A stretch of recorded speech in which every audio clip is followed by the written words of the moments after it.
Hello everyone and once again welcome to Hardman classes. Myself Sonu Hardman. और इस particular video में हम आपको बताने वाले हैं एक नए अभियान के बारे में। अभी तक हम लोगों ने कहाँ तक सीखा था फ्रेंड्स? अभी तक हम लोगों ने सीखा था कि निमंत्रण अगर कोई देने के लिए आता है तो उस समय हम लोगों को क्या क्या सेंटेंस का यूज़ करना चाहिए। कोई अभिवादन करता है तो उस समय क्या क्या यूज़ करना चाहिए। अगर कोई कुछ कह रहा है तो उसकी बातों को मानना है या नहीं मानना है, उस समय हम लोग को कैसे रिएक्ट करना चाहिए। फिर किसी की अनुमति हो गया या फिर कोई नाराज़ हो रहा, उस समय हम लोग क्या क्या यूज़ कर सकते हैं। तो इन सभी चीज़ों के बारे में हम लोगों ने जाना था। क्लियर है? अब हम लोग क्या सीखने वाले हैं इस अभियान में, मतलब कि इस 40 से 50 दिन के भीतर आपको मैं ये सिखाने वाला हूँ कि स्वास्थ्य को लेकर के, ठीक है, हेल्थ को लेकर के, मौसम, चरित्र, वेशभूषा, अध्ययन यानी कि स्टडी, खेल कूद, और घर में या फिर घर से बाहर या फिर अब किसी से मिलने पर, ठीक है, घर में या फिर घर से बाहर किसी से मिलने पर, या फिर मान लीजिए आप कहीं शॉपिंग करने जा रहे हैं तो उस समय आप किस किस सेंटेंस का यूज़ कर सकते हैं।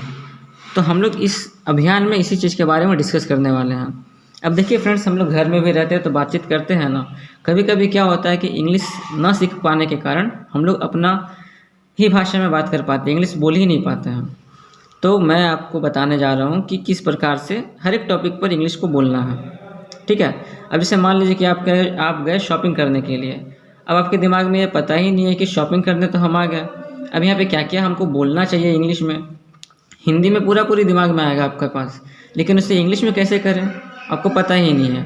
तो अगर आप पहले से कुछ पढ़े हुए रहेंगे कि हाँ हम ये सब चीज़ इंग्लिश में सीख चुके हैं, हम शॉपिंग करने आए हैं, हम ये सब सेंटेंस को, ये सब वर्ड को यहाँ पे सीख चुके हैं बोलने के लिए, इसीलिए हम बोलेंगे। अब इसी के थ्रू आप कुछ भी बोल सकते हैं, वहाँ पे कुछ भी नए नए बात लगा करके, ठीक है। अब जैसे कि मान लीजिए कि आप घर से बाहर जा रहे हैं, ठीक है, कोई रास्ते में आपसे मिलने के लिए आया, तो आप उस समय हिंदी में तो बोल देंगे आराम से, राम राम, जय श्री राम बोलते हैं ना, उसे आप इंग्लिश में कैसे बोलेंगे। तो अगर आप दिन के समय मिलेंगे तो क्या बोलना चाहिए आपको? Good morning. दोपहर में आप क्या बोलेंगे? Good afternoon. और शाम में क्या बोलेंगे? Good evening. और जब विदाई होगा रात के समय तो आपको क्या बोलना चाहिए? Good night. और सुबह में अगर किसी भी समय अगर आप विदाई लेते हैं, मतलब सुबह से लेकर के शाम तक, तो आपको क्या बोलना चाहिए? Good day to you sir, ये बोलना चाहिए। तो आपको ये सब कहाँ से पता है? आपने इतना दिन तक क्लास किया इसीलिए आपको पता है।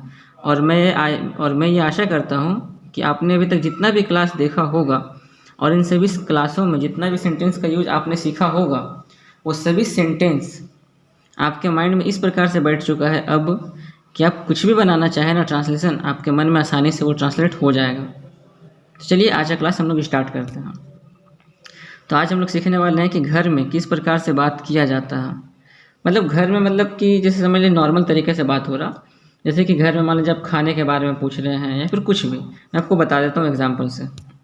क्या है, पहले देखो यहाँ बिस्तर लगा दो, ठीक है। घर में बोल रहे हैं किसी को कि यहाँ पे बिस्तर लगा दो मेरा, मैं यहाँ पे विश्राम करूँगा।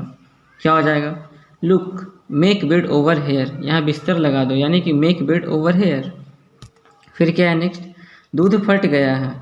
दूध फट गया मतलब क्या हम लोग बोलते हैं ना कि दूध ठीक से जमा नहीं, दूध फट गया, मतलब मिल्क हैज़ टर्न सावर। अब ये समझिए, यहाँ पे मिल्क हैज़ टर्न सावर। अब ये समझिए, क्या समझना वो समझिए कि दूध फट गया है। यहाँ पर सिर्फ ये नहीं बोला गया है कि दूध बदल गया है। यहाँ देखिए टर्न मतलब क्या होता है? टर्न मतलब मुड़ना भी होता है, टर्न मतलब बदल जाना भी होता है, लेकिन यहाँ पे कुछ बोला है? नहीं बोला है। तो यही सब चीज़ आपको नोटिस भी करना है कि इंग्लिश का हिंदी को हम लोग इंग्लिश में ट्रांसलेट तो कर रहे हैं, लेकिन किस किस जगह पे कौन कौन सा वर्ड का यूज़ किया जा रहा है वो भी आपको ध्यान में रखते हुए चलना है, ठीक है। नेक्स्ट बढ़ते हैं। नेक्स्ट देखिए हमारा क्या है कि ठहरो मैं गाय बांध आऊँ, ठीक है। अपने मित्र से कह रहा कोई कि ठहरो मैं गाय बांध करके आता हूँ। क्या हो जाएगा? Let me tether the cow. Let me tether the cow यानी कि मुझे गाय बांधने दो, मैं गाय बांध करके आता हूँ। फिर नेक्स्ट क्या है? कमरे में सफाई चाहिए, मतलब क्या कि कमरा साफ़ हो जाना चाहिए, यानी the room should be cleaned, कमरा साफ हो जाना चाहिए। फिर क्या है नेक्स्ट? कोयले जलकर राख हो गए, the coals were burnt to ashes, है ना, the coals were burnt to ashes, कोयला जलकर राख हो जाना चाहिए। फिर देखिए नेक्स्ट क्या है? आपके कितने बाल बच्चे हैं, यानी how many childrens do you have. अब कोई देखते हैं ना, मेहमान घर में आते हैं, वो पूछते हैं आपसे कि आपके कितने बाल बच्चे हैं, तो क्या हुआ इसका इंग्लिश में कि how many children do you have. फिर क्या है नेक्स्ट, हमारे यहाँ आलू प्रतिदिन पकते हैं। अब थोड़ा गौर कीजिएगा इन सभी सेंटेंस को, क्या हम लोग इससे डेली यूज़ नहीं करते हैं? कोई मेहमान घर में आ गए, हम उनके लिए कुछ पका रहे हैं, तो ऐसी बातचीत कर रहे हैं तो बात बात में क्या निकल जाता है, हम लोग बोल ही देते हैं कि हमारे यहाँ डेली ये चीज़ पकता है, हमें ये चीज़ पसंद है, हम डेली टीवी देखते हैं। फिर वो पूछते हैं कि आपका छोटा बेटा कहाँ है, तो देख रहे हैं ना, मतलब कितना सारा सेंटेंस बन गया। इन सभी सेंटेंस को इंग्लिश में किस प्रकार से बोला जाता है मैं आपको वो सिखा रहा हूँ। आई बात समझ में मेरा इस अभियान को सिखाने का मतलब? अब देखिए क्या है, potatoes are a regular feature of our meals, यानी कि हमारे यहाँ प्रतिदिन पकते हैं। इसका मतलब क्या कि हमारे एक रेगुलर कस्टमर जैसे होता है ना, कि रेगुलर कस्टमर वो कुछ भी सामान खरीदेगा तो हमारे दुकान से ही खरीदेगा, उसी प्रकार से रेगुलर फीचर मतलब हो गया कि हमारे यहाँ प्रतिदिन आलू पकता ही पकता। अब वो आलू का चोखा पके या आलू की सब्जी पके। अब देखिए नेक्स्ट हमारा क्या है, आज नई वस्तु क्या पकी है। पूछ रहे हैं घर वाले कि आज नया चीज़ में क्या पका है। What new dish is made today, what new dish is made today, आज नई वस्तु क्या पकी है। फिर नेक्स्ट क्या है, इस कोट को फिर इस्त्री कराओ। इस्त्री कराना मतलब होता है आयरन कराना, ठीक है। इस्त्री मतलब क्या होता है, आयरन कराना होता है, यानी get this coat iron again, get this coat iron again. फिर नेक्स्ट हमारा क्या है, गीले वस्त्र धूप में सुखा दो, है ना, धूप में डाल दो या फिर धूप में सुखा दो, एक ही बात है। क्या हो जाएगा, put wet clothes in the sun, है ना। पुट मतलब क्या कि जाके डाल दो, wet clothes in the sun यानी धूप में। देखिए सन मतलब सूरज होता है, लेकिन सन मतलब धूप भी होता है। फिर नेक्स्ट क्या है कि मैं ज़रा तैयार हो लूँ, यानी मैं थोड़ा सा तैयार हो जाता हूँ फिर कहीं चलते हैं, यानी लेट मी गेट रेडी, यानी कि लेट मी गेट रेडी। फिर देखिए नेक्स्ट क्या है, तुम बड़ी देर लगा रहे हो, यानी तुम तैयार होने में बहुत टाइम लगा रहे हो, क्या बात है, यानी you are taking too long. अब देखिए यहाँ पे समय को लेकर के भी होता है, एक तो समय को आप टाइम भी कह सकते हैं और दूसरा लॉन्ग भी कह सकते हैं, जिसे कहते हैं ना हाउ लॉन्ग, मतलब कि कितना समय। उसी प्रकार से हम लोग टाइम को इसे दर्शा सकते हैं, ठीक। फिर देखिए नेक्स्ट क्या है हमारा कि हम वक्त से पहले पहुँचेंगे। हम बता रहे हैं कि हम लोग कहीं जा रहे हैं ना, तो क्या बोल रहे हैं कि हम लोग वक्त से पहले ही पहुँच जाएंगे, चिंता करने की कोई बात नहीं है, don't worry, we will reach there before time, we will reach there, हम लोग वहाँ पहुँच जाएंगे बिफोर टाइम, यानी समय से पहले पहुँच जाएंगे, वक्त से पहले पहुँच जाएंगे। फिर नेक्स्ट क्या है, आपका स्वागत है, यानी यू आर वेलकम, या फिर योर वेलकम कहते हैं ना कि योर वेलकम, वही हो गया आपका स्वागत है। फिर नेक्स्ट क्या है हमारा, उसकी सास अच्छे स्वभाव की महिला है परंतु उसकी बहुएं बुरे स्वभाव की हैं, यानी her mother in law is good natured but not her daughters in law. Daughters in law मतलब हो गया बहू और मदर इन लॉ मतलब हो गया सासू माँ, ठीक है। Her mother in law is good natured but not her daughters in law. फिर देखिए नेक्स्ट क्या है हमारा, अब देखिए क्या है कि तुम्हें अपने शब्दों से फिरना नहीं चाहिए। मतलब क्या कि तुम जो बात बोल दिए हो उसी पर टिके रहना, उससे हटना नहीं है। तो क्या हो गया, you should not go back from your words, you shouldn't go back from your words, तुम्हें अपने बातों से मुकरना नहीं चाहिए, फिरना नहीं चाहिए। फिर नेक्स्ट क्या है हमारा, अब मैं ज़्यादा इंतज़ार नहीं कर सकता, ये मेरे आपे के बाहर हो रहा, अब मैं ज़्यादा इंतज़ार नहीं कर सकता। I can't wait any longer now, I can't wait any longer now. फिर क्या है, मैं सुबह का घर से निकला हूँ, हम सुबह से घर से निकले हुए हैं और अभी तक कुछ खाए पिए भी नहीं हैं, यानी I have been out since morning, I have been out since morning. एक चीज़ ध्यान दीजिएगा, जब भी ये बोल दे कि सुबह से शाम से कुछ भी ऐसा कुछ बोल दे, उसमें हम लोग क्या यूज़ करते हैं, सिंस, और हैव बीन यहाँ पे आ जाता है, ठीक है। और ये हमारा कौन सा टेंस हो गया, तो ये हो गया हमारा प्रेजेंट परफेक्ट कंटिन्यूअस टेंस, ठीक है। नेक्स्ट बढ़ते क्या है, मुझे नींद आ रही है, यानी आई एम फीलिंग स्लीपी, मुझे नींद आ रही है यानी से क्या हो जाएगा, आई एम फीलिंग स्लीपी। फिर नेक्स्ट क्या है, रात खूब नींद आई, रात में बहुत मज़ा से मैंने सोया। I had a sound sleep last night, I had a sound sleep last night. फिर नेक्स्ट क्या है, मैं अभी तैयार होता हूँ, यानी I will be ready in a moment, मैं अभी कुछ पल में तैयार हो जाता हूँ। फिर नेक्स्ट क्या है, आपने मुझे जगह क्यों नहीं लिया, अगर ऐसा ही कुछ बात था जो बताना बहुत ही ज़रूरी था तो आपने मुझे उस समय जगा क्यों नहीं दिया, यानी Y didn't you wake me up, Y didn't you wake me up, आपने मुझे जगा क्यों नहीं लिया। फिर नेक्स्ट क्या है, मैं ज़रा आराम कर लूँ, थका हुआ हूँ तो इसलिए मैं थोड़ा आराम कर लेता हूँ, I will relax for a while,